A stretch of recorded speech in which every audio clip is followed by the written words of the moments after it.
Maybe fair's fair. Right, this is the start of the second race, the Heritage Touring Car Cup, and it's looking tidy. The Touring Cup as they get up to La Source for the first time. BMW from Ford as the pack goes around the top corner. The Camaro going very well around La Source, but dry conditions today. But if you get out on the curbing, it's not going to be fully dry. That won't have dried after the latest flurry, but a really, really good start from the front row. And then they go past the original pits and through the fabulous Eau Rouge corner. Lots of compression in there. One of those corners that sometimes in Formula One been flat and sometimes hasn't, depending on the spec of the cars. But a good lead going up the hill from Sebastian Glazer, his BMW 3-litre CSLs, looking very tidy indeed. Armand Miel has moved up into second place. Yeah, it's all sorting out. Made a very good start, Armand Miel from the famous watch company. Two BMWs in very similar liveries, not quite the same, side by side, and of course different aero as well and different engines. Yeah, because one was a Group A. It wasn't. It was a pre-Group A. Sorry, it was an early 635 CSI. That's Nicholas Traber, and he was pushing David Hart there. But we'll see how it unfolds. But yeah, he had a good race in the rain yesterday. Certainly did. Conditions could not be more different. The sun over the pit lane, almost, but the high shot looking down from Speaker's Corner, still in the... I call this the new bit, because this is the shortcut. I mean, basically the track was triangular and it was 8 miles long, and they made the triangle smaller, and this is the new bit of the triangle, and then back onto the original track. Right, I mentioned Graham King. He's in the Battle of Escorts. Mark won with the orange flanks on it. That's 37. That's the British driver who won the class last night on his return to racing. But he's got 2 Escorts near him. Doesn't matter if you're at the front of the race. You want a class battle with those around you. And he's having that very much indeed. Blanchemin car, Jean-Luc Blanchemin, ex-Andy Rouse car is keeping him company. That Swedish Camaro we just saw going through, and somebody taking a bit of a shortcut there. Well, I think it almost helps. You find yourself at the second... That's Maurizio Bianco. Yeah, he was on the outside line in Fagna, and it was diminishing returns, contact or grass, so he took to the grass and actually well saved, but it's cost him a host of positions. Yeah, absolutely. So King's actually up to 10th already. Yeah, he's in 5 places. And Emil Breitmeyer has dropped to 7th, and his brother in 9th now. Both driving BMW CSLs. We did comment as we walked down past their pit garages. Oh, I like that car. Oh, I like that one. They're really running through some of our favourites, so they've selected very well for their stable. Just before lunch, we had Chris Hyatt up here. His brother. Oh, yeah, you see why he went. I don't know, was there a touch there? I think there probably was. Yeah, we had Chris Hyatt in here. Charlie, I mean, very eloquent young man. And now his brother Nick is in this race with the family cars that they're building up with their father Ross, who's for many years been a BRDC board member. Also a handful of cars might have been diving into the pits in the background. Again, a long shot as they were coming out of the bus stop, but up front there's a really, really good balance. Oh, look at the flames out of that. Hopefully the photographers will get a shot of that. Well, I mean, talk about combining good things. Spectacular car, even more spectacular with flames, going between Eau Rouge and Radion, and a good run for Sebastian Glazer there. He's opened out a bit of a gap over Armand Miel, who was a little bit twitchy at the bottom of the hill. Maxime Guénard is trying to fight back as well, so they're 2nd and 3rd in their Ford Capris. Then a bit of a gap and another Ford Capri with Yves Skimama. He's being chased up the hill by David Hart in the car that won last night. Yeah, I'm pretty sure it's Dad David, because he isn't as quick as his son. He used to be quicker, but Olivier's come on so well. It's not making the progress I think it would have made if Son was in it, but nevertheless could be on for a podium. He's Shimama there, the Swiss guy who went and made his fortune in Cincinnati with his family. Sold that business a few years ago, and now he said, I'm enjoying myself, the money we made, and all I'm doing is racing, and it keeps me very busy. I was going to say, giving the money back. Yeah, well, yes. But he's a very good driver, Shimama, and he drives that toy very well. And then Maxime Guénard. So we got Miel and Guénard best mates, but their fathers started the Richard Mille Watch Company together. So they raced together regularly. As I said, they won the 6 hours of Magny-Cours last month. Right, we had 34 cars supposedly going out to the grid. Yeah. We probably got 32, and the one who was down in 33rd position, penultimate position, because their qualifying time didn't really count, was Kurt Team. Where's he up to now? Leading the Group A class. He's picked off half the field. He's up to 16th place. Former DTM champion from Denmark. Really going well. It's lost nothing, you know. We saw him. Saw him on Friday, didn't we? Just getting ready to go in a car to test it, and seemed to have a brand new race suit. But he probably could have fitted in his old one. Some drivers can fit in their old race suits, some can't. Give or take. Give or take. Right, good little battle between the escorts, and it was Graham King leading that, but number 47 has moved ahead. That's a battle that will go the whole way. Yeah. And 47, the escorts driven by, to start with, Eric Sechot, who went very well yesterday, and Guy Fabrice Mestro will take that over. But, you know, this is what King wants on his return to racing. Yeah, but look at this. To play with. Yeah. The King just in that little battle there we saw. But very close to the top duo, having a bit of a see them there. Well, it's a pair fighting over second place. The flaming Sebastian Glazer CSL turns in. Is there a change for second place? Not quite yet, but the Nigrin back car, which was third, is trying its hardest. Maxime Guénard Mill just resisting him. Best of mates and race together, so they must know their driving styles a little bit there. And maybe they're looking across at each other and having a bit of a smile. Well, there might be a wager on between them. Oh, could well be, yeah. Who's going to buy the chocolate eclairs after the race on top of the building at the F1 pit lane where we had lunch? Max does work very much in the Richard Mille business. He's just been on the main board of that watch company. Build those very expensive, I don't even call them what, they're timepieces, they're works of art. They call them the Formula One of watchmaking. So just beginning to pull away. Sebastian Glazer has had a really good season so far. You know, kicked it off in style at Barcelona in that gold Warsteiner livery car. But it's one of the cars, one of the escorts that have been going on, being pushed away. That's Blancheman's car. That was good on the opening lap. That's the ex-Andy Rouse car. But that is being shoved back into the garage. It's a one-hour race. I doubt we'll see it again. And it tells us it's got a 2000 BDA engine, and it's a Cosworth engine. The B stands for belt, because the cams are not chain-driven, they're belt-driven. Belt-driven, what was the A for? A, B, C, depending on the size of the engine. There you go. So still this fantastic battle between the two of the Cologne Capris over second place. It's still Armand Miel, car number 60. In front, that's the one with the Hermitite sponsorship on it. But now in the world of Group A, we're looking for Kurt Team, and he has risen from 33rd on the grid. He was 16th, he's now 14th. He's gone ahead of the Bianco Capri. That was the one we saw being shoved out at Fagnes and running across the grass and losing ground, but they're having a good little scrap. David Hart still in 5th. I wonder if the sun will get in then when they stop. Well, maybe they thought it was a clean division, but it's a one-hour race. We have just under 8 minutes down, plenty to go. But I must say, those slow-mo shots of Sebastian Glazer, slight bit of drift in the compression at Eau Rouge, flaming away at his CSL, so spectacular. Frank Jacobs Grundig BMW Italia car up on the jacks. It's got air jacks, as you can see. But as you said, Bruce, Glazer pulling away the 3 seconds now. Miel and Guénard, the mates, having a great battle. Then Shibama, and then Hart, Traber, and then King in a phenomenal 8th place. Yeah, but he's still behind Sechot, so it's very tight between the pair of them. Actually, last lap it's advances Sechot. It's 2 and a bit seconds. But a little bit of traffic later in the race. Who knows what that's going to do to change that position? He must be thinking, I wish I'd returned to racing a bit earlier. I can still do this. Not saying easy, I almost did. Certainly not that. And this is a lovely little scrap here, though. And the escort twitching around a little bit. BMW's actually, second BMW 2002's gone past him now. Kurt Team leading that class.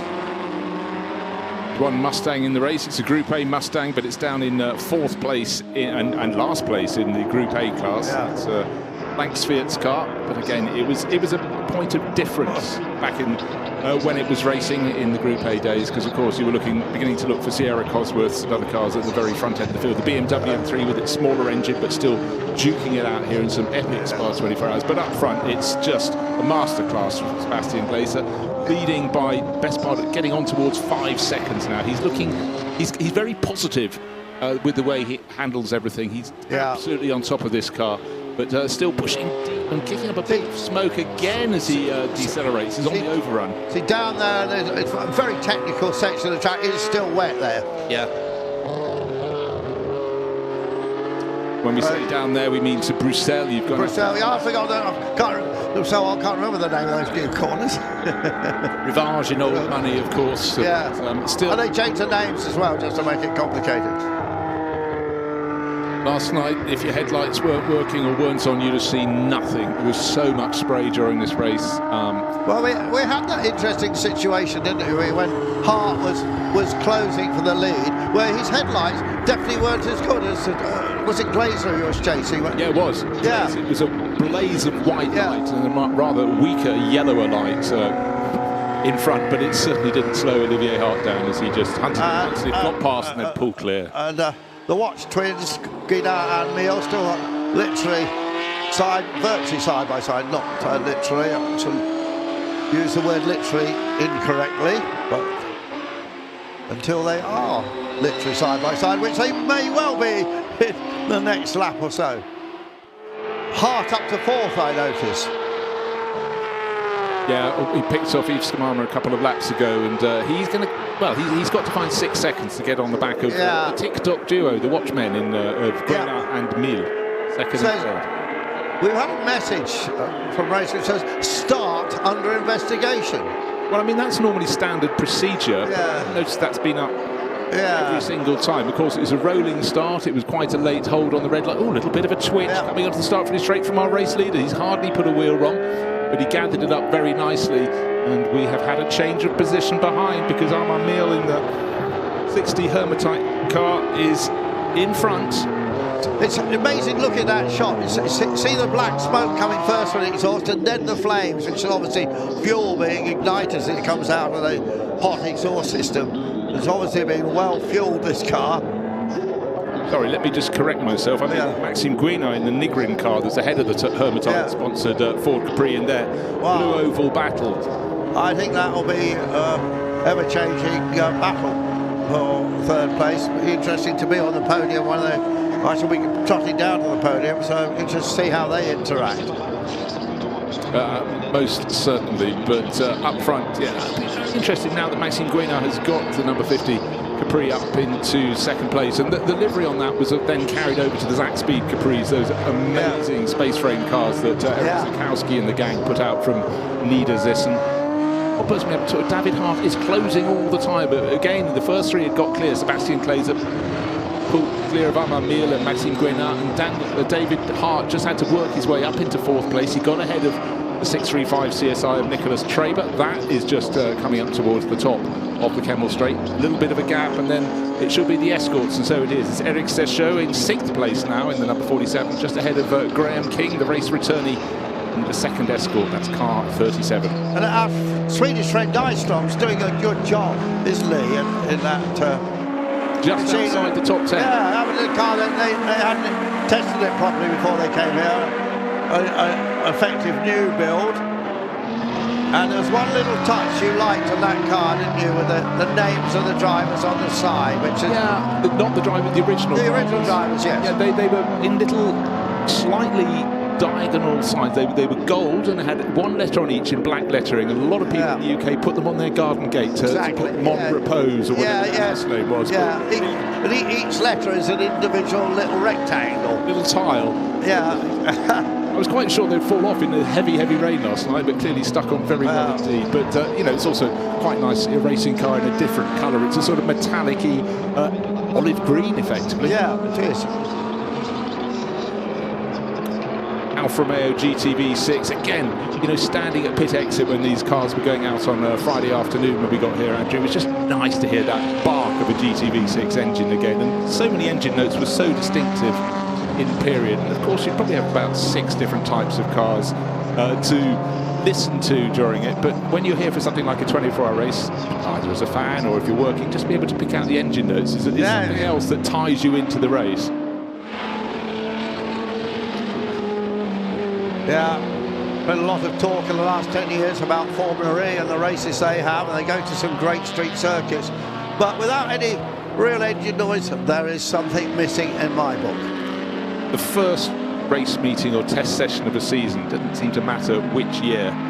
When you'd approach a circuit, if the cars were always out, it just excited me. That visceral sound that sort of, in the best way, comes up through your sternum and just really fires you up. I covered the Sebring 12 hours for many years for American television, and you used to have to drive up and get your season-long credential. And it was right near the last turn where you collected it. And as you got out of the car, and there was some practice going on, and if it was, you could hear the different engine note, and you would know what car it was that you couldn't quite see, but you could hear, and you got excited. Oh, definitely, and some engine notes clearly are more mighty than others, but the one you probably hear from furthest away would always be a rotary entry, but they're the ones doing a long race who just didn't want those Mazdas to continue.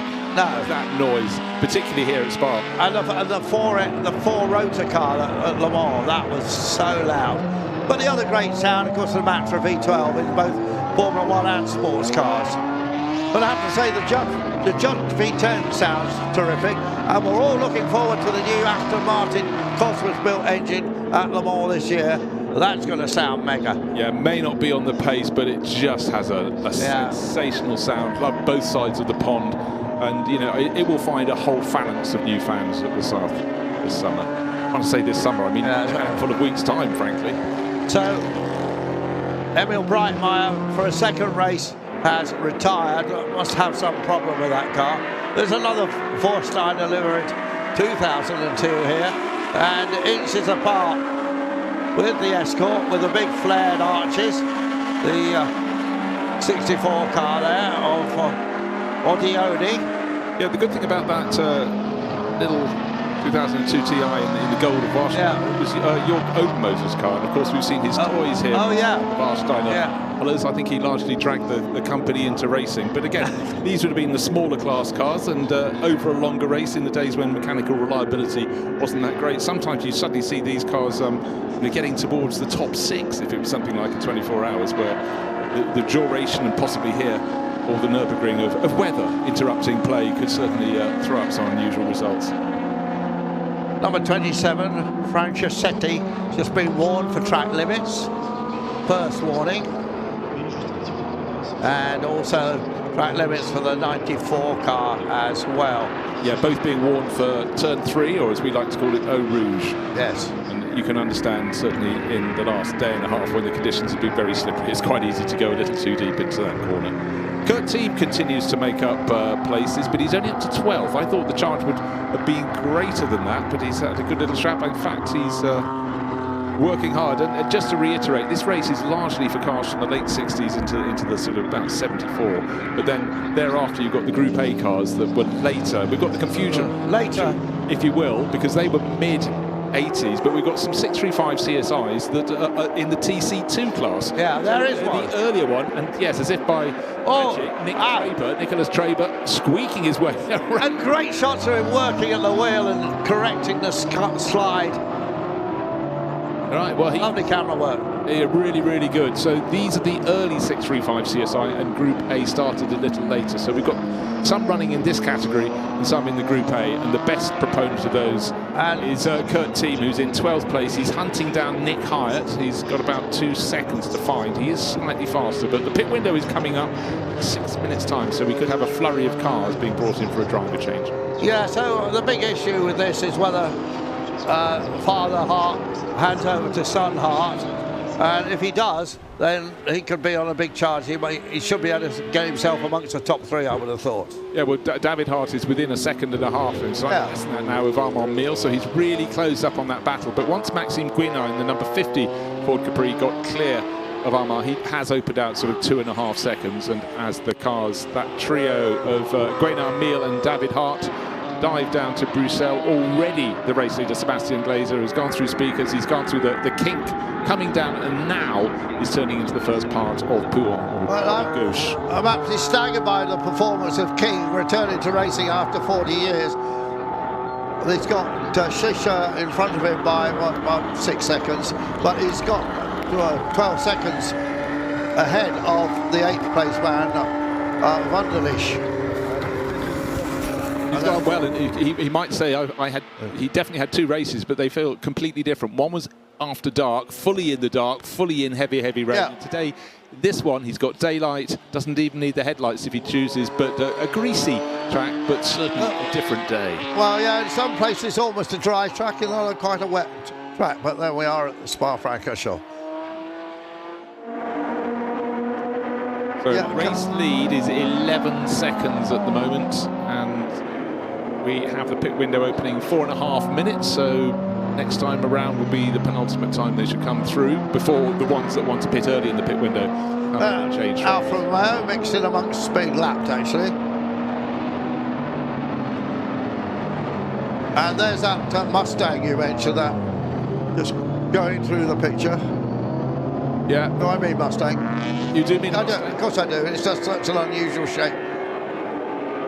I think they've used the name Mustang for something electric. Yeah, well, many things that aren't, to our eyes, Mustangs, obviously, Andrew, but we are slightly longer in the tooth. But, you know, it's just great to have that. And, of course, the Ruch brothers in Germany, Gert and his brothers now, they run Mustangs for years. But you were talking yesterday about how in Sweden there was a passion for Chevrolet Camaros. But the Belgians have always had a lust for American cars too. My parents lived here in the late 1950s, and they've never seen so many American cars. Big cruisers go up and down the Avenue Winston Churchill or wherever in Brussels. And of course we had Dodge Chargers racing as well, didn't we, from time to time. But Glazer pulled out a very handy almost 15-second lead.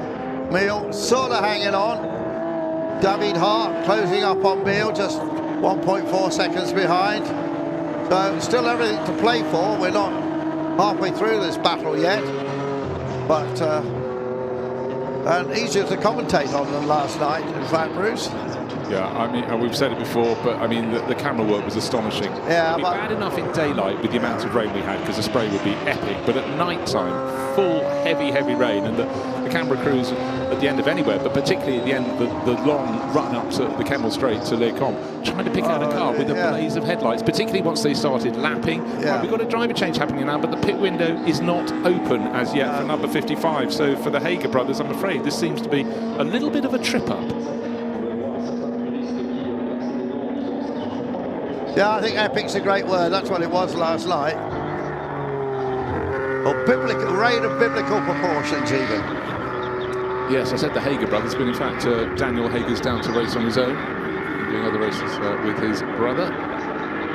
But this circuit at Spa-Francorchamps, when you get that lovely flow, when you get it right going through corners like Fagnes, where you whip to the right, immediately whip to the left, and that short run down to Campus, where the track drops away from you a little bit, but you really need to be balanced at the exit, because the next corner feeds you into where the old circuit used to come up the hill from Stavelot. We used to call it Stavelot. It's now Curve Paul Frere, after the famous journalist come racer who became a works Ferrari driver. He did indeed, yeah. Kept on forever, but you know, quite right, he should have his name. But then the wonderful run back up somewhere that used to have the trees a lot closer. That's the run through Blanchimont up towards the end of the lap. A lot of great Belgian racing drivers over the years. I would think of Willy Merez and Oliver Jean de Bion.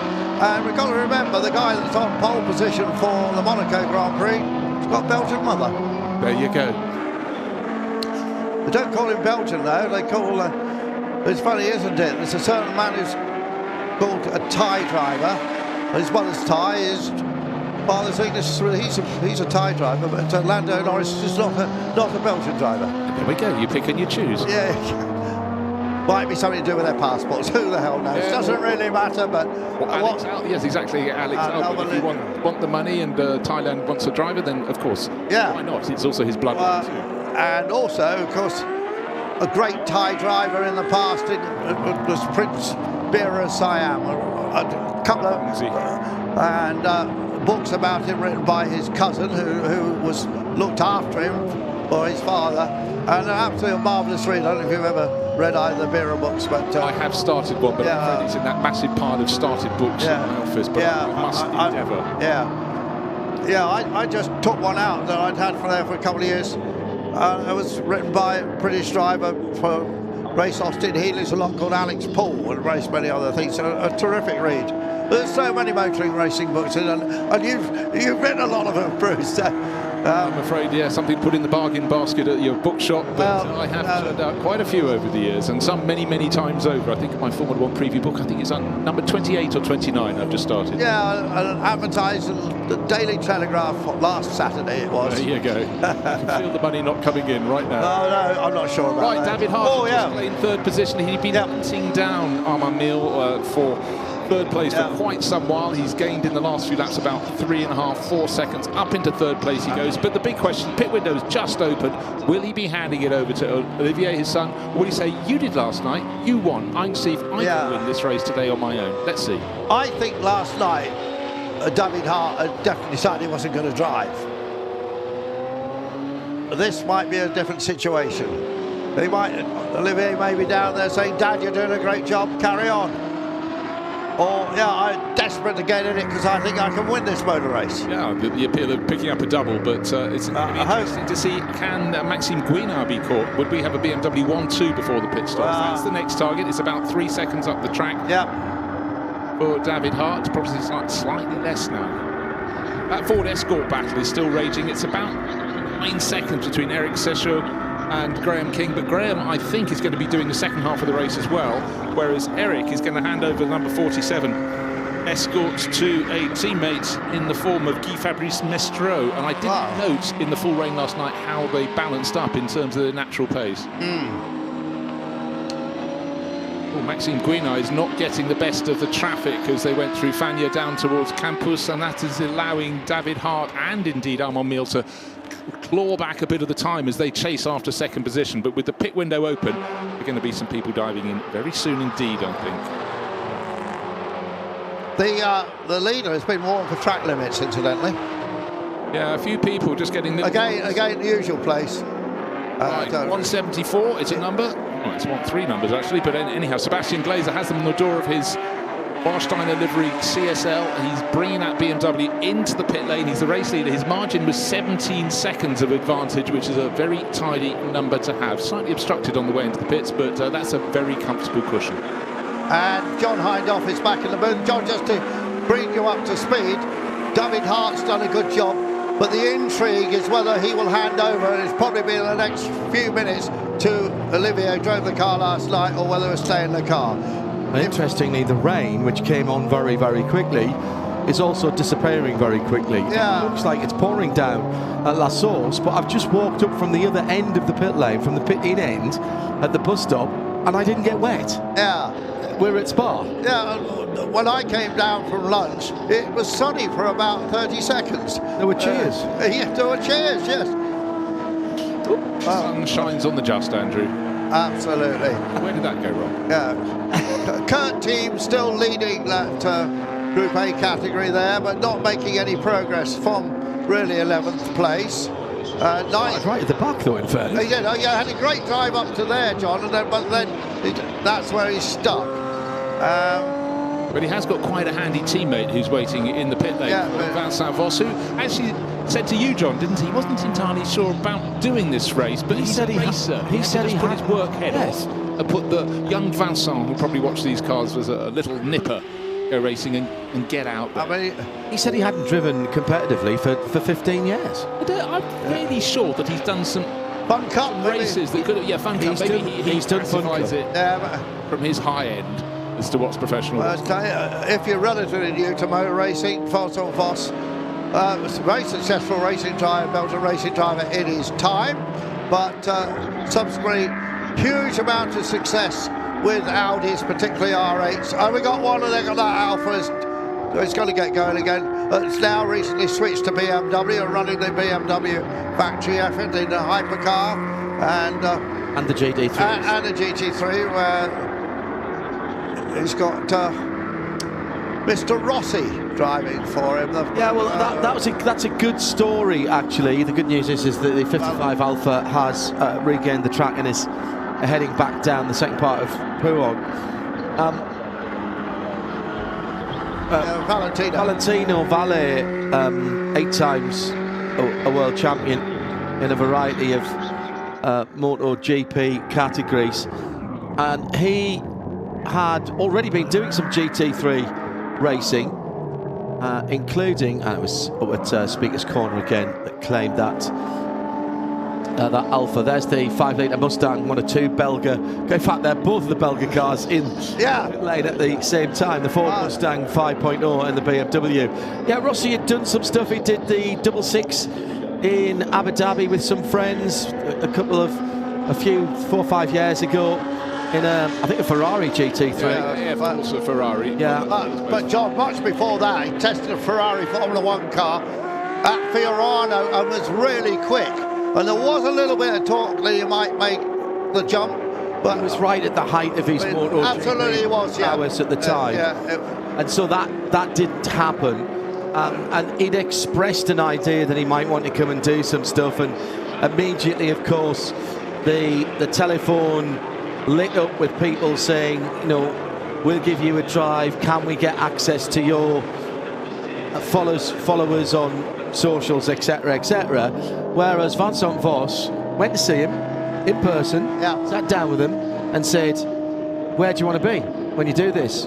And Valentino said, "I want to go to Le Mans. I want to drive at Le Mans. That's what I want to do." And Vincent said, "Right, then would you like to come and test with us at the end of the season? We'll keep it quiet, and I'll be honest with you and tell you if I think you've got a chance." Yeah. And Valentino said, hello there. He said, "Yeah, we'll give it a go." And it was still in the Audi days then. Valentino was actually riding for Ducati, and everybody thought that was because of the Audi and Ducati partnership. It was Audi owned Ducati. It was part of the Ducati. Ducati was part of the Audi group of companies, and Audi looked at using the Desmodronic valve gear and how that could be adapted to cars, and Ducati used the Audi wind tunnel and some of their aero experience on their bikes as well. But it wasn't at all. It was down to Vincent, who'd gone on a personal level and sat in front of the man, and he went down to, I've got a feeling it was Barcelona for an end-of-season test. And I only know this, the Camaros that stuck at the side of the road. How unfortunate. That car was 11th yesterday. It's the 111 car, which only was completed a couple of days before this meeting, and has come back out. That's going to be a full course yellow if we can't get that 111 car restarted. That was sitting again inside the top 10 there for Pekka Nyström. Unseen by us, the Hart car came in, but we didn't see whether it changed drivers. It's still listed as David Hart, yes. The second half of the pit stop, and there was someone leaning into the cockpit. I didn't know if they were leaning in. Oh, I didn't see that. Down the cars to see if there was a driver. Full course yellow coming in 20 seconds. Okay, so that stranded Camaro's on the inside at curve pull. It's an easy lift. You're trying to really get the power down to balance the car and take that wonderful run up through Blanchimont to the bus stop. So Rossi jumps in the Audi R8, the WRT Audi R8 at the end of that particular season, and Vincent tells the story, and he said it was like he was a 19 or 20-year-old, not just in the fact that he was so enthusiastic, but he just kept asking questions.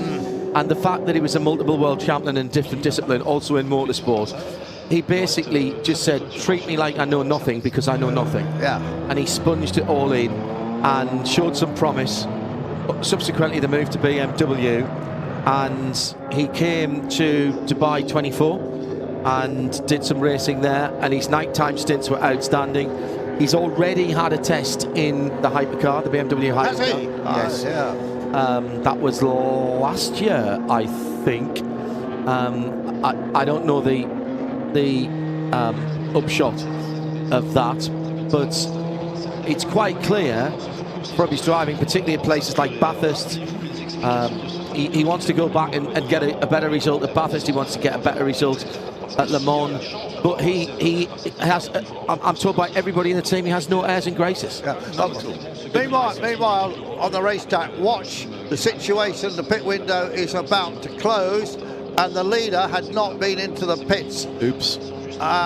Leader in the pits now. Now, yes, just made it. Well, when you say the leader, we see Sebastian Glazer coming in. Yeah. Maxime Guénin in the number 50 BMW 3D. He's been in and out. Sorry, the Ford, the Nigrin livery cars, in and out. Just one little point I want to raise during this full course yellow is if ever you go to any circuit, Valentino Rossi will draw a crowd. If you go to his home circuit, Misano, it's extraordinary. There are entire grandstands wearing the yellow and blue and wearing 46 apparel, the number he's carried heaven and a day. The stalls just sell out. It's unbelievable. And if you drive around the North Circular Road in London, you'll see plenty of Transit vans with a 46 sticker on the back. Yeah. It is incredible. This weekend, British Bike Grand Prix at Silverstone. Yes, no British riders, but no Valentino Rossi. There was no British riders when Rossi was, and they had a big crowd. Yeah. I mean, he's got a phenomenal draw from him. Well, and of course, Silverstone understand his draw, and they've got a corner named after him. There's a corner called Valley, just coming down the hill into the end of the lap. Has been for years. And of course, I don't know if you realise this, but he was a second-generation bike racer. Graziano, his father, I saw him racing not racing against Barry Sheehan, but in the same race. I went to Valentino's last British Bike Grand Prix deliberately. I made time to go there, and so he lived for quite a long time in the UK. London, didn't he? Yes. And he has a very British sense of humour, and still with his exceptional Italian flair. But considers himself a bit of an Anglophile. And at the end, probably why he gets on so well with Vincent Voss, actually. Yeah, exactly. But at the end of, I think it was his first season with them, or his second, might have been the second. He took all the mechanics from WRT, or certainly the GT ones, to his ranch and let them play on his motorbikes. Has a course to go around, and that's the sort of reward. Yeah, he's got a dirt track there that he trains on, and lets some of his VR46 team train on there. I mean, the man's still got it on two wheels. I saw some footage of him on a dirt bike where he pretty much rode the whole of the dirt circuit on his back wheel, including the corners. Just except drifting the bike on one wheel. I mean, drifting it on two wheels is...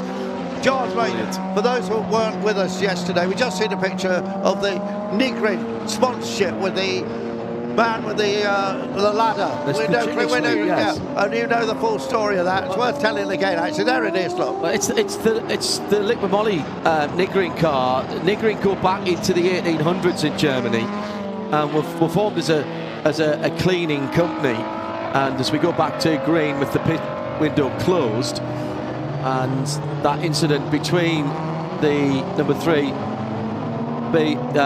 Manucci Bianco RS3100 and the number 21 car, Jean-Luc Blanchimont, in the Escort, that is under review. Yeah, with the advent of cars, they went into car cleaning products, and they held on to that trademark of the chimney sweep with the ladder. Huge company, now being bought up by a conglomerate, and this car in period running with the Liqui Moly sponsorship on, which of course is another car care product put for the inside of your engine, I suppose. So running with Shell lubricants as well on that car. And of course, another car care product, Sonak's been a huge German motor racer. Surprised there aren't any Sonax cars in this, actually. But we do have a nice bit of sponsor going through our picture. I do remember the Sonax DTM Mercedes-Benz, the 190 DTM cars. They were phenomenal looking cars. Right, just one thing I'm going to point out. Vincent Voss, we've been talking sort of obliquely about him, but he is not listed as out in the sky. It's listed as Kurt Team having continued. I'll wait, because sometimes people forget to flick that switch on driver ID, but maybe Vincent's a bit too busy. But what we still are leads the group here. Has just been overtaken there by David Hart, who is another of the drivers who's doing the entirety of the race, when originally his son Olivier was supposed to be doing the second part of the race. But Olivier did all the race last night, and did he do it in style? He absolutely. Full dark, full rain, full victory. Both teams still leading in now 9th place, the Group A category, having completed his pit stop. It's coming down though, because Tom Cloet, much more contemporary racer, is giving chase in his 635 series. That was the two who battled yesterday, the opposite way around. It was Team having taken the car over from Von Vos, who was chasing down Tom Cloet. Now, if you look at the results, you'll say, Hindhoff, what are you talking about? Cloet won the class by a lap, but that was only because literally in the run from Blanchimont to the bus stop, Kurt Team, who was gaining hand over fist on Tom Cloet, about to go on to his last lap, the leader actually passed him, and therefore he didn't get the last lap that Cloet did. It would have been a lot closer. I think we've got a grandstand finish coming in the next 20 minutes, gentlemen. We were talking about the Hart's family and son, but I noticed looking down the field, Ross Hyatt has taken over from son Nick, because we heard a lot about that earlier before lunch, didn't we? Yeah, from the brother Charlie. From brother Charlie. And so Ross Hyatt was, as we heard, a couple of Le Mans 24 hours in his pocket with podiums as well. Very interesting to find out who's running their cars for them, and it's none other than Trevor Foster. Think of all the years that he worked and effectively guided the Jordan. As soon as Charlie said that, we all went, yeah. Ah. Yes. You've chosen well, Grasshopper. Yes. I mean, obviously Zytek, and then obviously a huge history in Formula One. Yeah. Well, worked with the nascent talent that was to become Michael Schumacher. Yeah.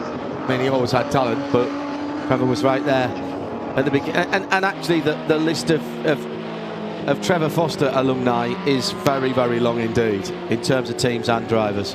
Great to see him still involved. Great to hear that he's still involved.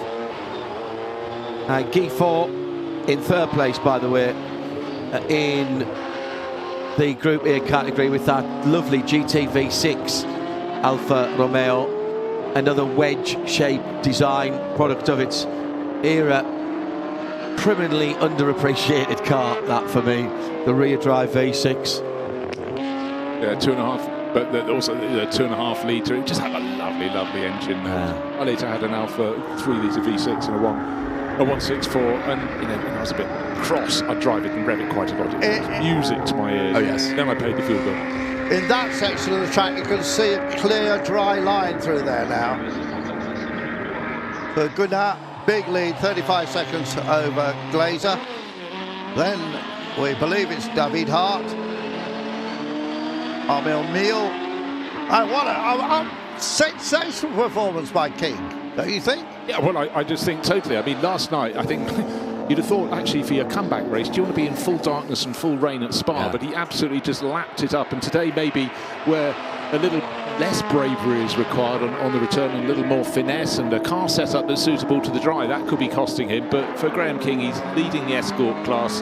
Got ahead of Guy Mestro. I wanted to know how he'd balance against Mestro, because certainly with Eric Sesha, who was the first driver in the 47 Escort, had the better of him. But a little outburst there from Andrew, because it got busy and David Hart's dived too deep. Yeah, he did. He challenged Sebastian Glazer for second place. I think he's going to have to give that back. He's going to have to. Yeah. That was he redressed that himself there. I think that was a smart thing to do. Other drivers in other championships take note. It was his mistake. He knew it.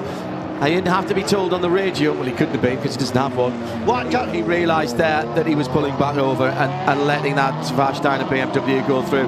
The battle will recommence after the redress. Just at last source, we got another great shot here of the BMW. I mean, it's a sexy looking car, but I love the streaks down the side of the bonnet for airflow. I don't know if they actually really do anything, but they look wonderful. And also the little spoiler on the top of the rear window. That was an addition for the RSX. Just got on the paint in the Belga car. Left rear wheel locking up on the down change maybe.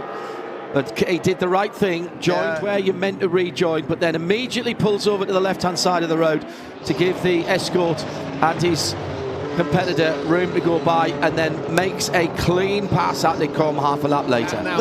That bit of film should be clipped out to show people what you should do in that circumstance. We did the absolutely right thing. Now, just talking about the little aerodynamic aids, well, they're actually fairly large ones on the CSL, and bear in mind, they never actually appeared on a road car. If you bought them, you'd have them in your boot to fit if you fancied, but they weren't standard parts by any manner or... Which was an homologation trick that was copied by Alfa Romeo for the Alfa Romeo 155 Silverstone. which ran in the British Touring Car Championship, you had a double deck rear spoiler that sat in the boot, and you could ask if you wished for the Alfa Romeo dealer to fit that, or otherwise it just sat in its little plastic. Timing and scoring, I tell you, it is Olivier Hart in that car. They did change over. Okay. Yeah. Well, he's quite a few laps to do that, but thank goodness they've straightened it out. Well, I thought it was strange, and as much there is a championship. And it is Vincent Voss in the 26 car as well, who's just done that car's fastest lap of the race. And up in 9th place. Yeah, he's only got 8 seconds, 10 seconds advantage over Tom Clowett. So actually that's Vincent finding his form, finding his feet in these conditions and picking up the reins. But if the Hearts are going for the championship, it was crazy for Olivier not to get in the car, because he wouldn't score any points in this race. Correct. And they've got a very good chance of winning the title. So half a minute behind the leader, who's just crossed the line. That is Maxime Gunat in the Ford Capri. Oh, that BMW is sliding through there, wasn't it? It's a full four-wheel drift. That BMW being Olivier Hart in second position. The Belga number 18 red and white car. You were talking about the strakes on the bonnet, which actually that Belga car doesn't have them, no. But that often see them on the bonnets of cars or on the roofs of cars. It's to keep the airflow attached to run up and over the car, and therefore to do what it needs to do on the rear spoiler as well. You often see that on stock cars. When we got the AS cars over to, which were the Arca cars back in those days, to Rockingham on what they would have called a super speedway, we had to do quite a bit of modification aerodynamically on those cars to keep them safe, including putting the flaps in on the boots and the roofs in case the cars turned around. But one of the things that we did do was put those strakes on, and having had them in the wind tunnel, it does make a difference. It really makes a difference. Channels the air. Yeah, it basically stops the air from falling off the side of the surface. Keeps it attached. It's called laminar flow. Yeah, I mean, obviously, I'm not an aerodynamist. Same as wing end plates. Wing end plates have the same effect. I'm not like Adrian Newey. I don't see air movement. Imagine if Adrian Newey had been around in these days when there were very few rules, and he could have messed about with bits underneath the floor and airflow and stuff like that. I don't think when these cars were racing he wasn't not thinking these things, because he was just about heading to university to do his sort of more like naval design, wasn't it, down at Southampton University, which was sort of the leading place in the country for sort of dynamics and movement. And they had a wind tunnel down there, I believe. Yeah, they did. Yeah. It was... and his creative mind has done the rest ever since. Doesn't always work how to build a racing car is a phenomenal piece of work, and for those who think the same way, the fact that as he's telling the story about his mother coming to have to speak to the authorities at one of his schools and pulling up in a Porsche 911, which he then quotes the number plate of, and every road car he talks about in that book he quotes the number plate of. And right, it's a cry for help, John, you know this full well. I just went, yes, I know that. Right, penalties. 1 lap penalty for the number 55 car, which is the Matthew Holben 997 GT3 RSR. These are pit stops that are either out of pit window, or in the case of the time penalties I'm going to give you, were under the minimum pit stop reference time. That being for the number 34, which is the Olivier Breitmeyer, BMW, and also the number 155, and that car is the Charles Vaillard. It's the little gold Warsteiner livery 2002 TI. Yeah, lovely little car, that TII. So for the Breitmeyers, it hasn't been a dream result. They pulled out of last night's race. Emile retired seemingly on the opening lap, and now a problem for Olivier in 9th. Olivier Hart is taking 5 seconds a lap out of the leader. What have we got left? 11 minutes. Start doing the math. Possibly even less than that, as the yellow flags are out. 10. That is the inward part of Pouhon. That BMW number 83, the SI, the 635 CSI, is coming sideways there. It's on the TC2 cars. And it's Christian Traber took over from brother Nicholas, who'd been running very nicely indeed. Did he jump as he pushed? Herein lies a question. 2 635 CSIs together. His is the one in front. He lost it. Lost it on the curb on the way in. He just put the right rear tyre, Bruce, onto the turning curb, and he almost caught it. Now, about a year and a half, 2 years ago, he'd have still been on tarmac there. Yeah. That's relatively new gravel. He'll be absolutely cursing himself there. That was 3, maybe 4 inches of the right rear tyre on the slippery paint. Prepare for full course yellow. We're getting from our race control. That car is not coming out of there. And I think we might even finish under a full course yellow. Well, I tell you what, though, Andrew, that has removed a huge element from this race. Was there going to be enough time for Olivier Hart? Gave him 5 seconds a lap to match Maxime Guénard. I think probably not quite. I think it was 1 lap too few. It would have been exciting. You most certainly would have been that thing. So there's the 138 coming through. That is Franz Wunderlich. Going well, 6th place overall. Yeah. He's not got anyone particularly close to him. He's got a 10-second advantage over the second of the escorts with Guy Fabrice Mestro, but he's behind Graham King, who's just having this remarkable return. He can't afford to have another 40 years before his next race. Might run a bit deep into the red there. The dark red number 27. That's the Alfa. Fantastic looking car. Again with those tacked on wheel arches. Alberto Francisetti in the GT AM from 1971. Model designation that was revived relatively recently for a very limited run of Giulia Quadrifolios. No back seat, stripped out, big rear spoiler, lowered suspension, even more lowered suspension, and I believe a cage as well in that car. If we do get a release in the full course yellow, are you talking about that number 27 Alfa is in a 5-car battle? Yeah. And you know, they're covered by about a second and a half. Let's hope they get to scrap to the end in a world of sort of 2002 TIs, the Alfa Romeos, and I think there's an Escort in there as well. But we'll keep an eye. But that, unfortunately, the 635 CSI car number 83, Christian Traber, going nowhere. But it's a question, Andrew, how quickly they can get it out of the gravel at the entrance to Pouhon. I don't think it's going to be easy. They've got to hook it up and drag it out. And they won't want to drag it out backwards, No, they won't want to. I don't know where the snatch vehicle is. I think it's pretty close. Cameraman, getting a bit arty. Yeah, nice, but we've all seen that shot before, mate.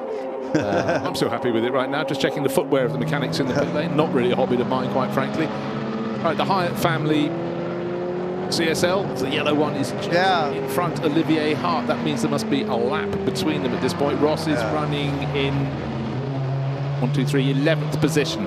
Yeah. So he's just under a lap down. But 174 looks as though Sebastian Glazer had this race in the bag, but the pit stops were a whole host slower for him by about 20-30 seconds. I haven't doubled back through all the punishments to find out why he didn't come back in from the lead, but I can't remember if it was a full course yet. So Glazer, of course, got a winner in Barcelona, so this championship is starting to shape up nicely. Yeah, by the time we get to the next round, which is the round before Le Mans Classic. Le Mans Classic is not a part of the championship.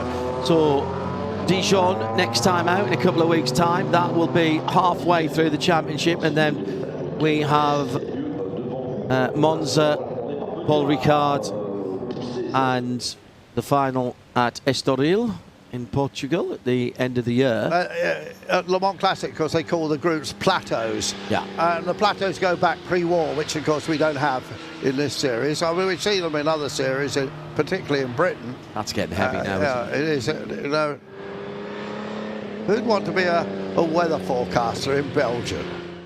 Yeah, you need eyes in all sides of your head to spot that one. You look one way, Bruce Jones fashion, it's clearing now, but the black cloud is behind you, ready to drop. But again, it might look as though it's about 7 or 8 in the evening, but it certainly is not. It's about just gone 2:30 in the afternoon. It may yet brighten up again, because I'll double check on my little weather map, but the track right now has suddenly become full wet. It was greasy, had little flurries, but this is probably the longest batch. BMW's running again.